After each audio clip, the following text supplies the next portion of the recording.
Hello, everybody, and welcome back to the podcast. Today, I have James with James Photography here with me, and we're going to get to know a little bit more about this photographer whom I've followed for quite some time on Instagram.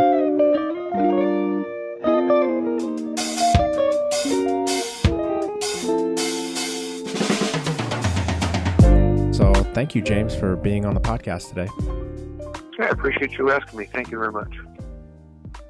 So, to fill some of the listeners in, because I've been following you for a while, I'm very familiar with your photography, and as photographers, we tend to look to others for inspiration, and I know that a lot of your photos have inspired me in some of my work. Can you tell me just a little bit about yourself, just to bring some of the listeners up to speed on who you are and what it is you do and how you came to do it? Sure, and I definitely appreciate your kind words. Thank you very much. I am just a guy that loves photography, and it started out as my obsession and slowly became my profession and still obsession. So I had a camera 6 or 7 years ago and picked it up, and as they say, the rest is history. I just started studying the craft and studying photography every day. I mean, there's not a day that goes by that I don't keep up somehow, some way with a trend or a style or how to better myself as a photographer.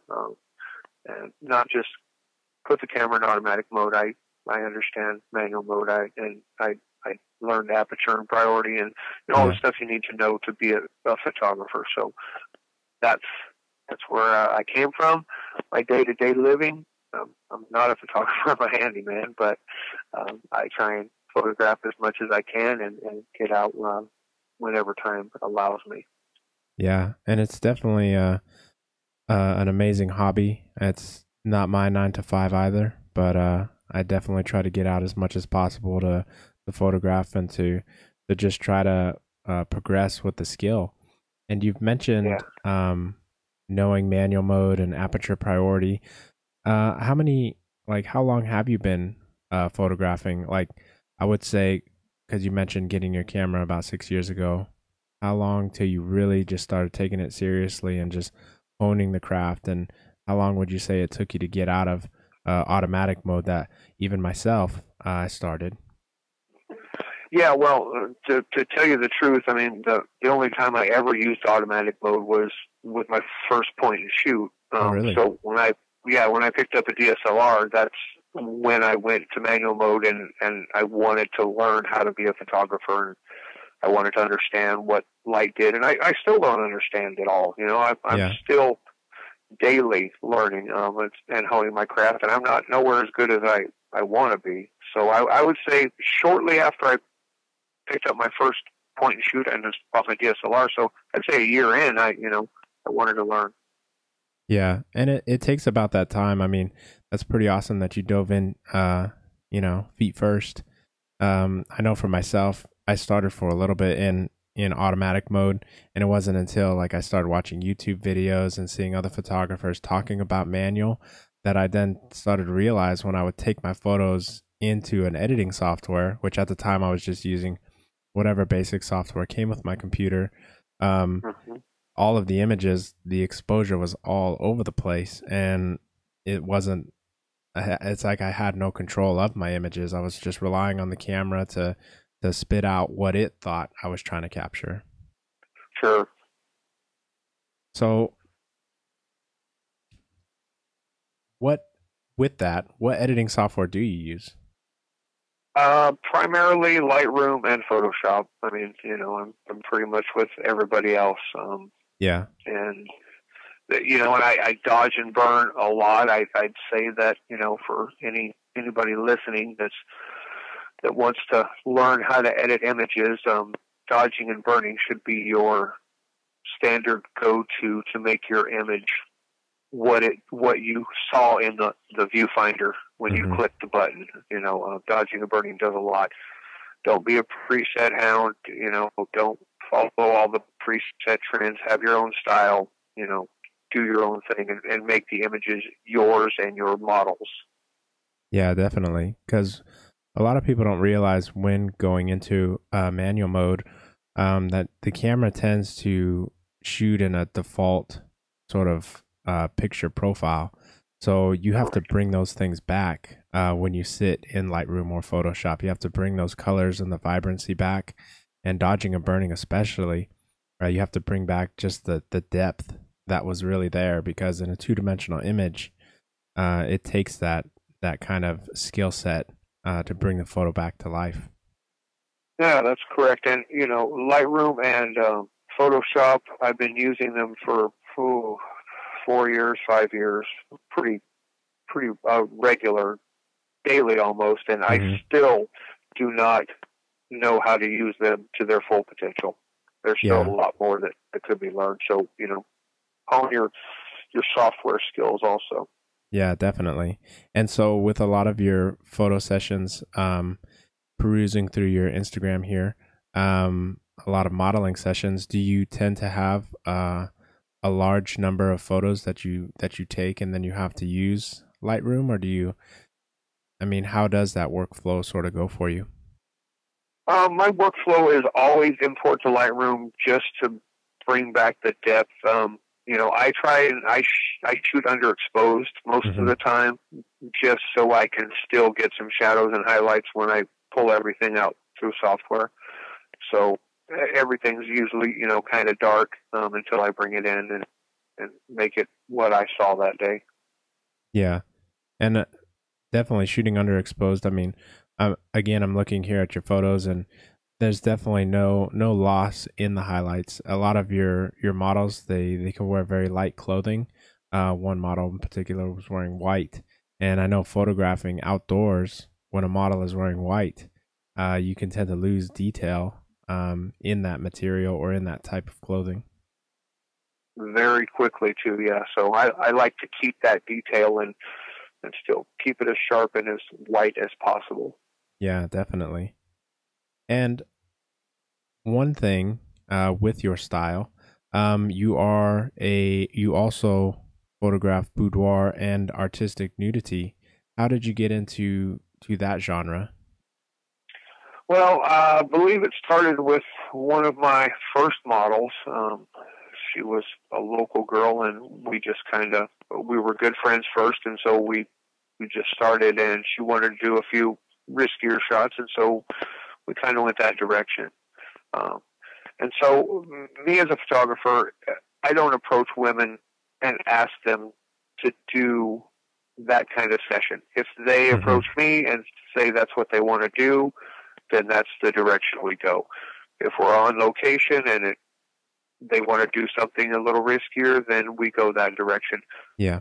I'm never pushy. I'm never unprofessional in my reactions or you don't oogle a model, when they're undressed, whether they're getting dressed or they're getting undressed. So yeah, I'm a professional. I'm also respectful to women. I love women, and so I want them to feel comfortable.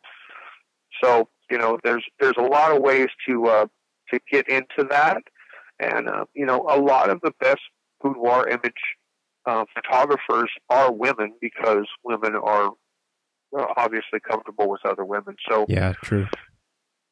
That's you want to be a man and you want to be respectful if you're going to go that direction. Yes, and speaking from someone who, myself, I photograph primarily engagements, weddings, maternity, things like that.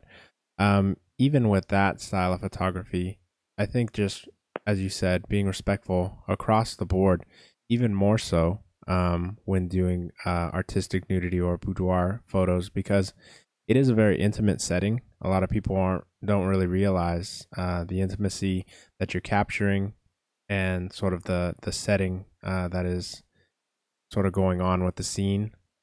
So yeah, it's definitely a big deal, especially for male photographers, I feel, to really be on their P's and Q's. And I like that term. Yeah, definitely. And there's not one of my models that you could pick off my Instagram and talk to that hasn't been 1,000% comfortable with me, because I'm not disrespectful. I don't, hoot and holler and act, like an idiot. Mm-hmm. We're there to make art, and that's what it is, and it's the female form, and it's gorgeous, and it makes them feel attractive. So it's a win-win for everybody. Yeah, exactly. And you mentioned that it was a close friend of yours who wanted to do this style of shoot. So I guess I kind of feel like it's a chicken and an egg type situation with maybe men, since I don't really know many men myself who would approach a woman and ask for that style of photo shoot. It seems like you're very organic with your artistic flow. So if it's brought up, that's a direction you're willing to take, or that's a direction you're willing to go with the photo session. Um, what are your thoughts on, say, a male photographer just being blunt and going out there and saying, "Hey, these are the type of photos I'd like to take with you," especially if it's a stranger or the first time you're working together? I'm not opposed to it at all if it's done professionally and in a manner that's not demeaning to nude females or females in general. I know a couple of photographers that's primarily a lot of what they do, Mm-hmm. a lot of see-through stuff, and I know they approach models, and I've seen their correspondence with a couple of models I know, and very professional, and that's why they have these women that want to work with them, because they are professional. Yeah. So I think it's a great thing. But men also, with the times we live in, unfortunately, you have to protect yourself. Yes. You have to make sure there's someone around that is with you in case something's said, in case something is misconstrued. Mm-hmm. Make sure you have to have a model release. There's all these things you need to do as a photographer nowadays, and it's very unfortunate, but things you need to do to protect yourself because of the world we live in. Oh, definitely. And just like, well, doctors in a doctor's office have to have a nurse present, I would imagine the same. But it's a good thing that you bring that up, because there might be a lot of photographers out there who are just getting started that might not know these things. And so having someone present, be it on your side, or should the model also have somebody, or how does that work? Well, here's how I feel. If the model wants to bring someone, I'm always 100% for it, because it makes them more comfortable. Mm-hmm. If you ever talk to a model that said a photographer told her no one can come with you, you're just to come by yourself, then that's a red flag for you to stop. Yeah. So that's not a photographer that you want to work with. I at no point have ever, never told a model they couldn't bring someone with them. Yeah, it's definitely about being safe. And I had actually recorded a podcast with Kaylee, a model whom we've both worked with and whom I actually found you through. And so I started following your work when I saw your work with her. And Right. she was also saying the same things, and just about protecting yourself, and as a model, just providing some of the steps that she takes in ensuring that whoever she's working with is reputable and is respectable. Sure. And I advise anybody at any point to talk to any of my models. If I'm talking to a new model or someone that's never modeled before, I tell them, here, contact a few people on my Instagram and see what their experience was with me, and that can give you an idea of what your experience is going to be with me also. Yeah, definitely. And so, mentioning Kaylee, a model whom we've both worked with, Yep. how are you on discovery?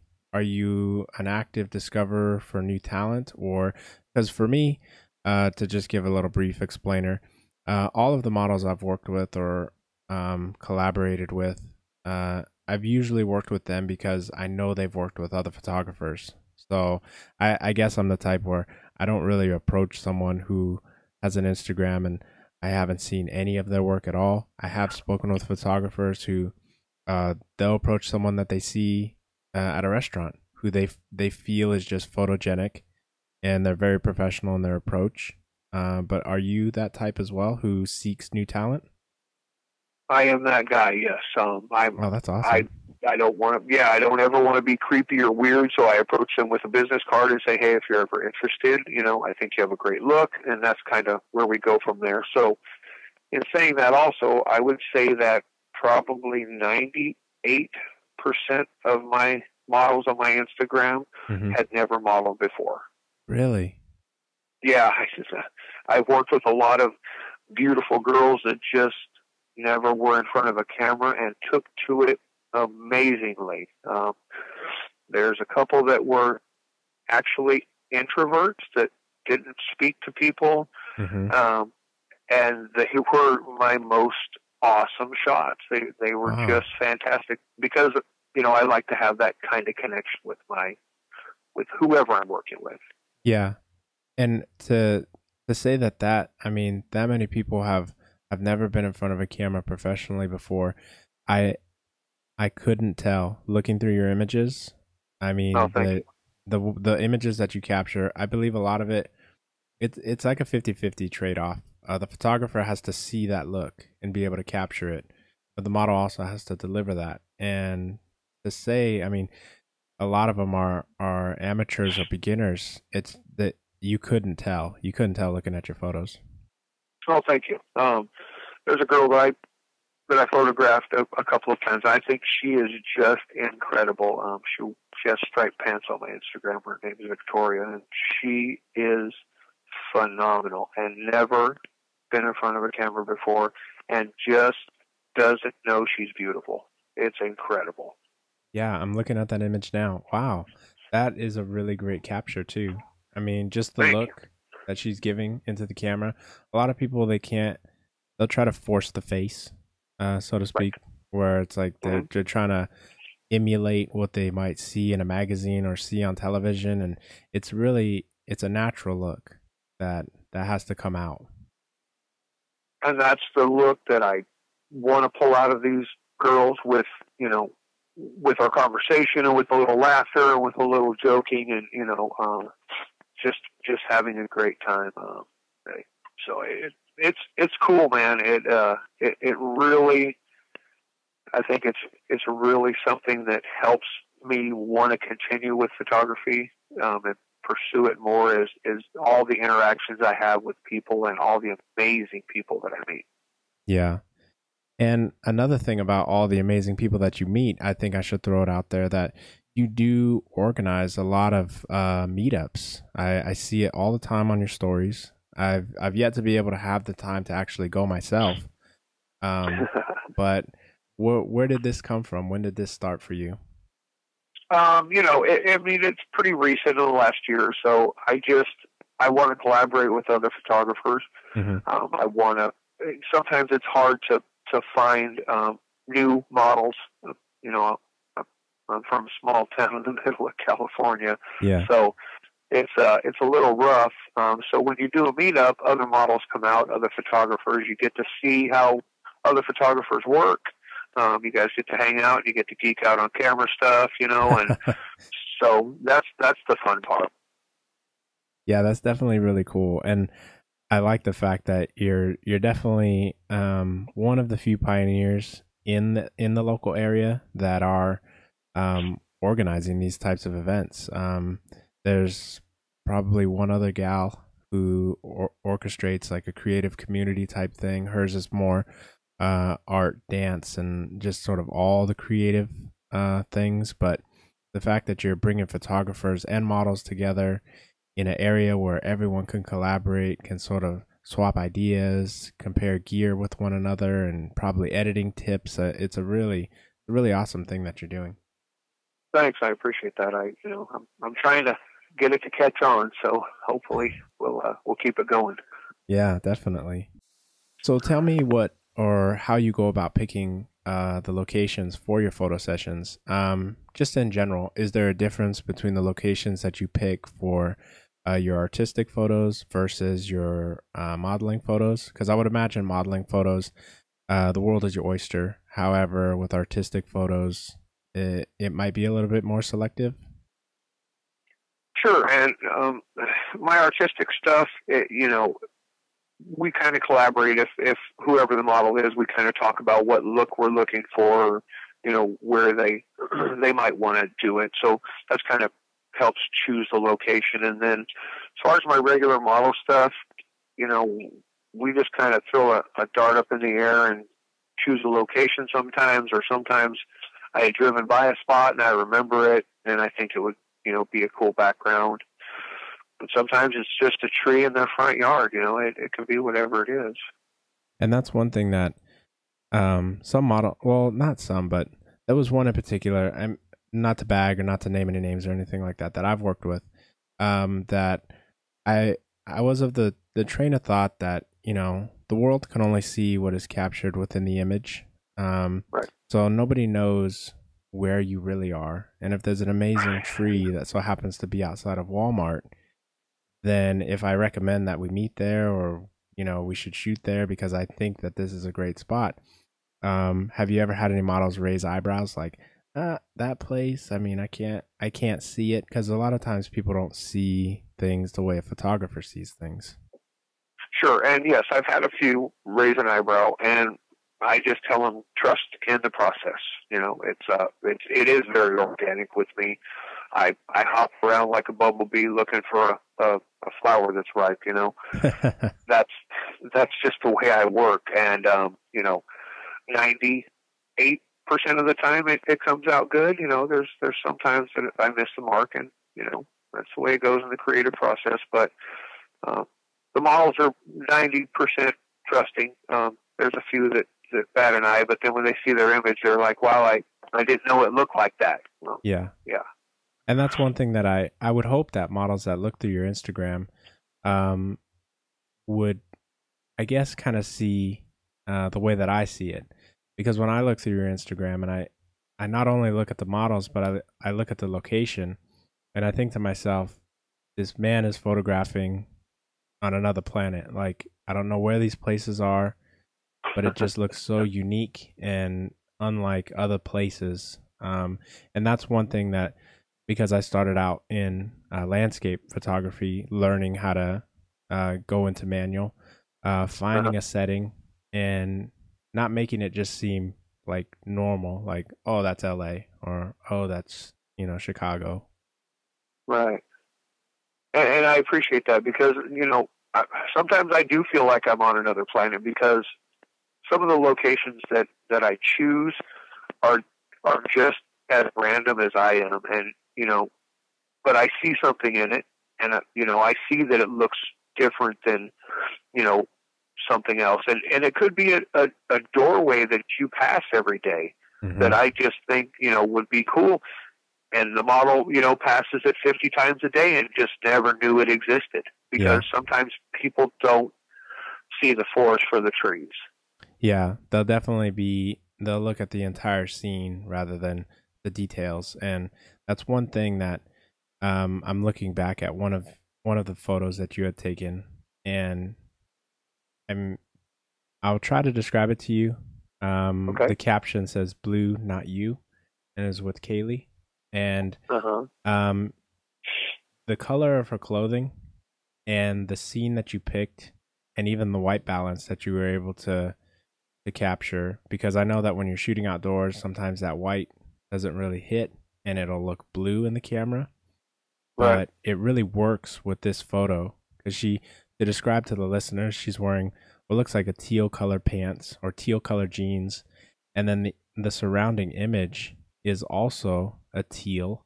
However, her sweater or cardigan, as well as her, is orange, very complementary colors, teal and orange. So she just pops out of the image. Yeah, and I'm actually looking at that one, and that was at Northridge Mall in Salinas. Wow. So is this like a parking structure?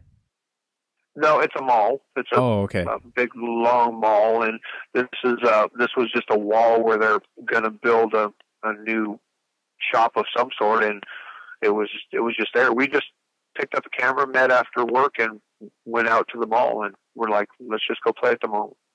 Wow. Yeah. And to be able to capture an image like that just out in the open, do you think that that's something that is learned over time, or do you feel like photographers tend to just have that kind of eye? Um, if you're a true photographer, I feel you pretty much have that. I mean, if you're a guy with a camera, um, just running around trying to take pictures of women, then obviously you're not going to have that kind of image. Yeah. So I think, yeah, I think most photographers would have that eye, just like you're a photographer, and you appreciate that part of it. Yeah, definitely. And so we talked scouting locations and we talked meeting with models Yeah. and we talked learning your camera gear. What more would you say to say and someone new starting out in this genre, um, who's learned and ready to get out there and ready to start photographing people? Um, the only thing I can say is, have a great personality, smile, talk to people complimentary, and don't be afraid to ask somebody to take their picture. And that's basically what you're doing. Ask them to make a picture for them. Take their picture. Lightning in a bottle. I don't know if you know what that is. It's kind of a Burning Man thing. I've heard the term, and I've had a few Yeah. people who've gone to Burning Man use that term. Right. Yeah. So it's a huge EDM show, and there's people dressed all kinds of ways, and so I run around there with my camera and I ask people if I can take their picture. Whereas there's a lot of people that just have a camera and just run around taking pictures.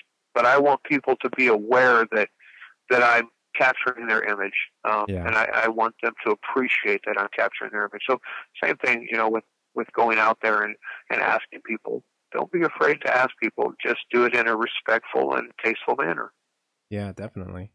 And so Yeah. then when it comes to the imagery, how do you then provide images to your clients or your customers or people you're collaborating with? I know for myself, if it's like a 1 hour session, something quick, Google Drive is more than equitable. I hope that's the right word. I'm leaving it in. But I feel like it's more than enough for images to send to somebody that I've worked with. However, weddings, it's clearly got to be a USB or something larger. Sure. And I used to use Dropbox quite a bit before I purchased my own website. And so all my client pictures are on my website now. So I just send them a downloadable link, it's a secure link with a password.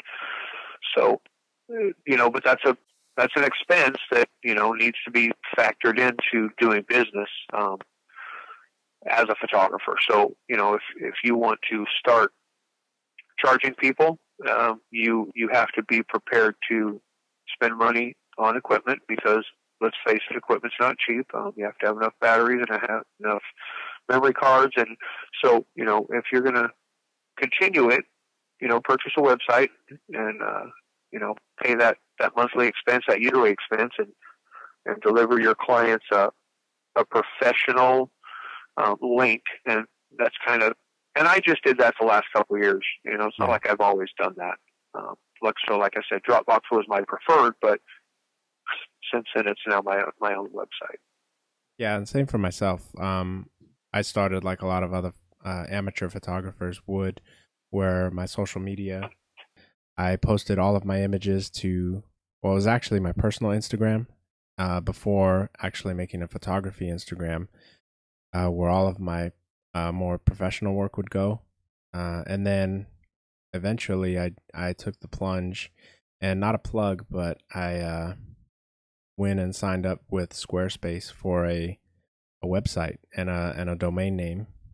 And for me, that's helped out substantially when approaching models, to be able to not only, if I can't see them in person and I can't really hand them a business card, a website is sort of like a digital business card that I can hand to somebody to show them that I'm not a guy with a camera who's just taking pictures. Because a lot of times, a potential model or even a female in general, uh, they get more than enough DMs. I'll leave it at that, and they don't need to really look further into who sent them a message. to them, it could just be a random guy. They're not really going to click on the link and see my Instagram. So when I send a link to a website, it's a little bit more professional. So I was curious as to when you think that transition should come for somebody who's looking to start out and maybe take it to the next level. Well, I think that kind of depends on what you want to do with it personally. I mean, do you want it to become a full-time profession? Do you want it to be a hobby slash profession like mine? Mm-hmm. And do you how do I want to put it? Do you want to look professional? Because if you want to look professional, like you said, you have to give off some valid form of professionalism. Yeah. And a guy with an Instagram and a camera, there's a lot of iPhone photographers out there that take gorgeous pictures. Don't get me wrong, Yeah. but they're not photographers. So, I think the transition should come when you're comfortable with your images and you think that you can start charging money for them. If you think you can charge money for your images, and I mean realistically, not because you think it in your head or because your mother told you could. Yeah. When you think you can charge money for pictures, then you could call yourself a professional, and then you can transition to a web page and start approaching it in a different manner. So, I'd say bare minimum, 3 to 5 years. Yeah.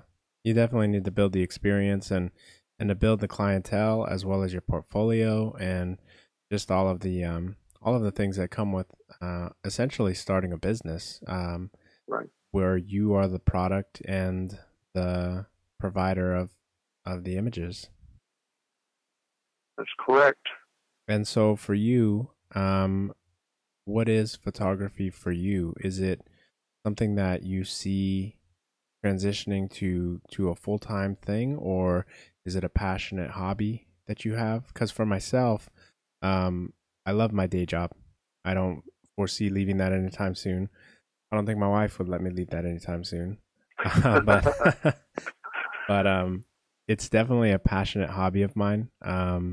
Not to get too into details for any of the listeners out there, but I do work like a blue collar job, and so I don't get to work with the public very often. Starting out though, before I went on to get my college education and certifications in what I do now.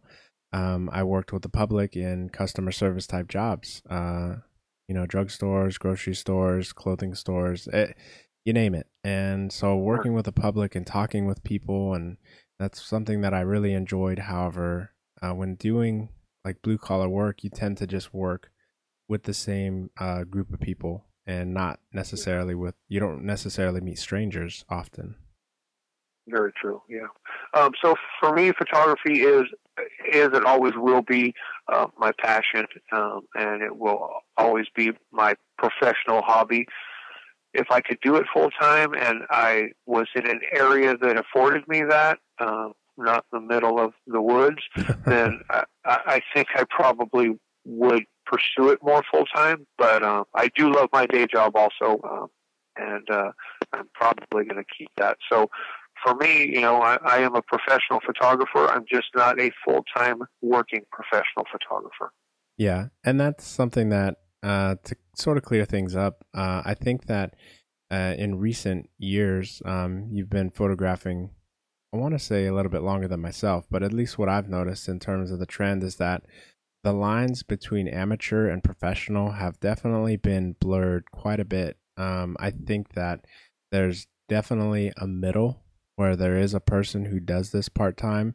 However, I think that sometimes when I'm booking weddings and people hear I'm an amateur photographer, what I'm really saying to people is, well, I do this part-time.